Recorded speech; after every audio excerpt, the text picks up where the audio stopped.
yang berdampak positif pada murid. Ini yang akan saya desiminasikan.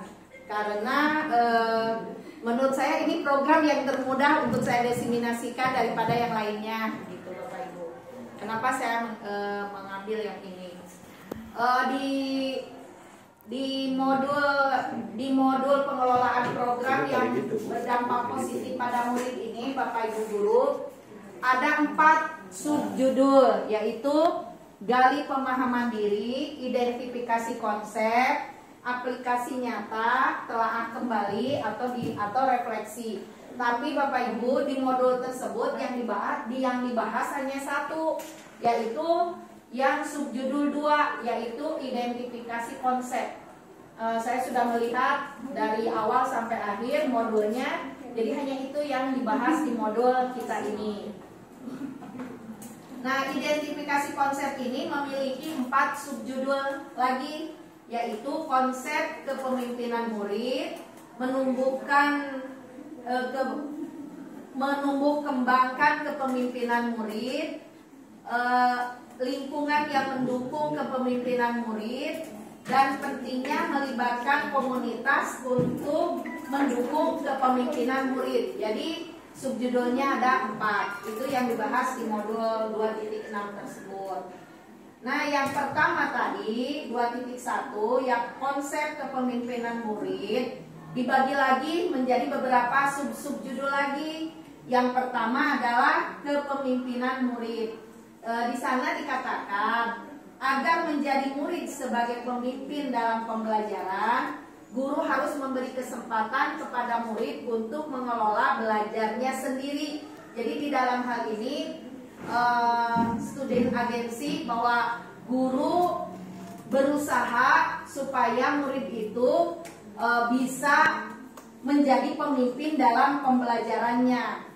Dalam hal ini guru sebagai pendamping murid saja, dan guru harus mengurangi kontrol. Jadi ketika murid belajar itu tidak merasa bahwa semuanya diberikan oleh guru, tetapi murid bisa menentukan sendiri. Di dalam modul itu dikatakan murid boleh menentukan tujuan pembelajarannya, murid boleh menentukan evaluasinya, murid boleh menentukan kapan diselesaikannya LKPD. Nah, saya berpikir kalau dalam hal ini mungkin kita akan mulai dari kesepakatan kelas gitu, dan kesepakatan kelas itulah apa-apa yang bisa ditentukan oleh murid sudah di awal sudah kita sepakati. Nah, itu pemikiran saya ya di sini untuk konsep kepemimpinan murid ini. Ada 4 sifat inti dari human agensi. Jadi kalau siswa sudah memiliki sifat human agensi atau kepemimpinan gitu ya dalam belajar, artinya siswa memimpin dalam pembelajaran, itu ada 4 sifat. Pertama, intensi atau agensi melibatkan niat. 2, siswa mempunyai visi. Kemudian 3, siswa bisa beraksi berdasarkan visi tersebut.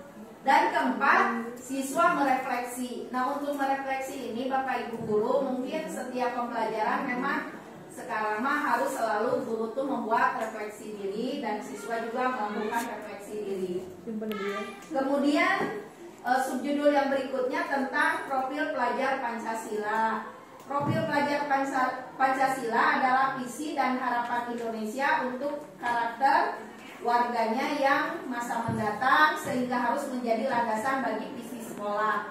Jadi di sana di materi ini dijelaskan bahwa ada hubungan antara profil pelajar Pancasila dengan pendidikan kita gitu. Pada dasarnya bahwa pendidikan kita itu menuju kepada profil pelajar Pancasila. Oleh karena itu diharapkan visi sekolah pun menuju ke profil pelajar Pancasila. Ya, ada 6 karakter mungkin bagi Bapak Ibu guru yang sudah mengajar P5 sudah tahu ya, bahwa karakter pertama beriman, bertakwa dan berakhlak mulia, kemudian berkebinekaan global, bergotong royong, mandiri, bernalar kritis dan kreatif.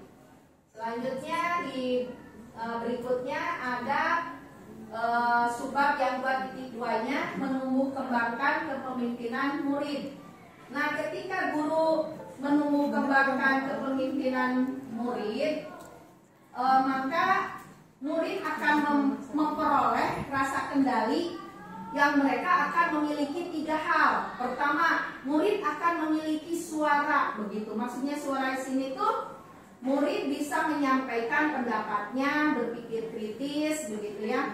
Pandangan, perhatian, gagasan, ekspresi. Murid mampu mengekspresikan dirinya. Ini juga sudah saya lakukan awal-awal pembelajaran, selalu menayangkan sebuah gambar di mana untuk merangsang siswa berbicara secara kritis, begitu. Kemudian 2, siswa akan punya pilihan. Setelah dia punya suara, siswa punya pilihan. Jadi memberikan kesempatan kepada murid untuk memilih berbagai kesempatan dalam konteks sosial, lingkungan, dan pembelajaran. Nah, ini kan ada baiknya saya katakan tadi bahwa di sini sudah disampaikan di kesepakatan kelas. Jadi siswa boleh memilih apa saja ketika di kesepakatan kelas tersebut. Kemudian yang ketiga adalah siswa kepemilikan. Ini salah ya, kepemilikan, harusnya kepemilikan. Setelah siswa mempunyai suara, siswa dapat memilih, siswa akan mempunyai jiwa kepemilikan. Artinya dia mempunyai jiwa kepemilikan terhadap pembelajaran kita. Kalau dia sudah merasa memiliki pembelajaran kita, tentu dia akan datang tidak terlambat. Dia akan menyiapkan pelajaran kita itu. Misalnya mapping fokus sudah disiapkan, board sudah disiapkan, siswa sudah siap. Karena dia merasa memiliki pelajarannya, gitu, merasa mencintai pelajarannya. Nah, itu 3 sifat student agency kalau itu sudah kita laksanakan dan sudah dijiwai oleh siswa. Nah, itulah tugas guru kepada siswa supaya siswa memiliki jiwa student agency tersebut atau jiwa kepemimpinan dalam pembelajaran, seperti itu. Nah, untuk seperti ini ada lingkungan yang harus mendukung perkembangan kepemimpinan murid, yaitu tentu lingkungan positif. Kalau di kelas, guru lah menciptakan lingkungan positif di dalam kelas. Bagaimana sih guru mampu untuk menumbuh kembangkan jiwa siswa yang memiliki kepemimpinan tersebut. Kemudian keterampilan berinteraksi sosial ini bisa dibentuk dengan misalnya guru selalu berkolaborasi dalam kegiatan pembelajaran. Kemudian keterampilan pencapaian tujuan, memahami kekuatan diri, wawasan dan visi, keaktifan murid, daya lenting dan sikap tangguh. Daya lenting itu ketika siswa memiliki suatu masalah, siswa itu mampu untuk menahan masalahnya itu atau problem itu mampu dia pecahkan gitu. Daya lentingnya sampai mana sih? Nggak sampai depresi, nggak sampai dia merasa putus asa gitu. Jadi sejauh mana sih daya lentingnya terhadap permasalahan tersebut? Maka siswa memiliki sikap yang tangguh. Kemudian berikutnya, subbab berikutnya yaitu komunitas yang mendukung tumbuhnya kepemimpinan murid. Di sini butuhlah komunitas supaya bisa menumbuhkan kepemimpinan murid. Yang awal tentu komunitas keluarga, komunitas kelas, antar kelas, komunitas sekolah, komunitas sekitar sekolah, dan komunitas yang lebih luas. Nah, komunitas-komunitas ini diharapkan mampu mendukung kepemimpinan murid tersebut. Nah, Bapak Ibu, itu materi modulnya hanya segitu. Nah, kemudian kenapa saya mendesiminasikan ini? Karena ada modul berehan ini ya. Ini maaf salah penulisannya, bukan modul 2.6 tapi modul berehan. Ini harus di-upload setelah selesai di modul 2.6 begitu ya. Nah, ini isi LK di modul BRH itu seperti ini. Buatlah program yang memfasilitasi kepemimpinan murid berdasarkan tahap model prakarsa perubahan alur bagja. buka kembali modul 1 untuk Bapak Ibu tahu bagaimana tahapan bagja itu. Kemudian lakukan aksi nyata di kelas berdasarkan program yang Anda buat dengan mempertimbangkan tadi ya, suara, kemudian kepemilikan, dan kemudian dokumentasikan setiap tahapan yang dilaksanakan. Buatlah dokumen sederhana berupa boleh vlog, boleh foto, audio, tulisan sederhana, PPT yang menunjukkan aksi nyata. Jadi boleh memilih apapun begitu ya. Kalau saya mungkin di sini saya memilih dalam bentuk video supaya tidak usah membuat lagi PPT apa begitu, langsung tinggal saya upload gitu. Nah, ini saya mengambil yang bagja tadi. Apa sih bagja? Bagja itu rancangan kampas bagja ini terdiri dari singkatan sebenarnya ya. B-nya itu buat pertanyaan, A-nya ambil pelajaran, G-nya gali mimpi, J-nya jabarkan rencana, dan A atur eksekusi. Jadi ketika kita akan membuat sesuatu perbaikan di program kelas kita analisis dulu dengan menggunakan kanvas bagja dengan cara tahapan-tahapan seperti itu. Biasanya kan kita mau melakukan perubahan, ya udah ubah aja, yang ini tidak baik ganti saja. Nah, ternyata ada yang memberikan aturan dengan menggunakan kanvas bagja. Saya rasa ini lebih terarah gitu ya ketika kita akan merubah sesuatu menuju ke arah kebaikan. Misalnya saya, ini contoh aja ya Bapak Ibu. Misalnya prakarsa perubahannya menumbuhkan student agensi dalam pembelajaran bahasa Indonesia melalui kesepakatan kelas. Ini contoh saya aja, nggak harus seperti ini. Cuma seperti ini yang akan saya lakukan nanti. Misalnya yang B-nya buat pertanyaan utama. Yang pertanyaan utama ini sudah ada di kanvas bagja, yang kita isi itu di kolom pertanyaan dan daftar tindakan penyelidikan. Itu yang kita isi gitu. Nah, ini apa yang harus dilakukan agar murid menjadi student agensi dalam pembelajaran bahasa Indonesia? Nanti kita jawab sendiri di kolom daftar tindakan dan penyelidikan. Kira-kira apa sih yang harus kita lakukan? Karena saya akan menumbuhkan student agensi dalam pembelajaran bahasa Indonesia melalui kesepakatan kelas gitu. Saya berawal dari kesepakatan kelas sehingga anak memiliki rasa kepemimpinan setelah ada kesepakatan kelas itu. Itu pemikiran saya. Kemudian ambil pelajaran, ada di yang kuning itu sudah ada di kampasnya. Nah, kira-kira pertanyaan apa yang sesuai dengan ambil pelajaran yang ada di kolom kuning di sana ya Bapak Ibu.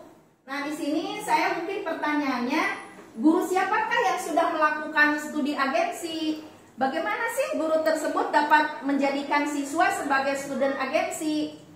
Aktivitas apa yang harus dilakukan ketika akan menjadikan siswa sebagai student agensi? Situasi sekolah seperti apa yang telah dilaksanakan untuk menjalankan student agensi? 5. Keterampilan atau kemampuan apa yang sudah dicapai sekolah untuk dapat menjadikan student agensi? Kira-kira mungkin tindakannya studi tiru. Saya melakukan studi tiru dengan teman sejawat yang telah melakukan student agensi, maupun mungkin sekolah lain kalau tidak ada di sekolah kita, ada di komunitas banyak begitu ya. Mencatat dan mencari tahu tentang keberhasilan guru tersebut dalam melaksanakan student agensi. Mungkin istilahnya sekarang tuh sistem ATM begitu ya. Nah, selanjutnya setelah itu E-nya gali mimpi. Gali mimpi di sini kita bermimpi mengawang-awang gitu ya, memikirkan apa yang terjadi sih jika student agensi berjalan dengan baik pada pelajaran bahasa Indonesia. Bagaimana sih perasaan murid-murid saya jika mereka dapat menjadi student agensi dalam pelajaran bahasa Indonesia? Ini dan sebagainya ya, ada 3-4 pertanyaan. Kemudian di kolom tindakan saya berusaha menjawab sendiri dari pertanyaan yang gali mimpi tersebut begitu. Ya kira-kira seperti itu. Membayangkan nilai pembelajaran bahasa Indonesianya meningkat, teman sejawat dalam komunitas mendukung, membayangkan siswa dapat merefleksi pembelajaran dan memperbaikinya sendiri. Itu kan bayangan-bayangan saya ketika siswa sudah menjadi student agensi atau kepemimpinan dalam pembelajaran. Kemudian selanjutnya jabarkan tindakan. Setelah kita menggali mimpi, mulailah kita melakukan tindakan. Mulai dari mana sih supaya siswa itu bisa menjadi student agency, begitu. Buatlah pertanyaan dulu. Setelah membuat pertanyaan, ya kita jawab sendiri. Misalnya pertama, menyusun kesepakatan kelas yang berisi poin-poin dalam meningkatkan kepemimpinan. Di antaranya misalnya guru hanya sebagai pendamping, guru sebagai mengurangi kontrol, jadi siswalah yang lebih banyak aktif.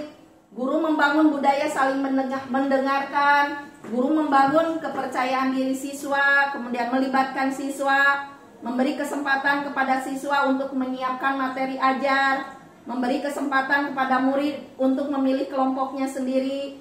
Kemudian target, kita harus punya target. Ya, targetnya saya 1 semester. Kemudian mengukur keberhasilan dengan melakukan refleksi dan kerjasama dengan komunitas tentunya. Dan bagian yang terakhir, atur eksekusi. Marilah setelah kita melakukan rencana secara bertahap seperti tadi, eksekusilah, mulai gitu, dieksekusi apa rencana kita. Tentu sebagai pemantau adalah kepala sekolah melalui teman sejawat sebagai observer pembelajaran.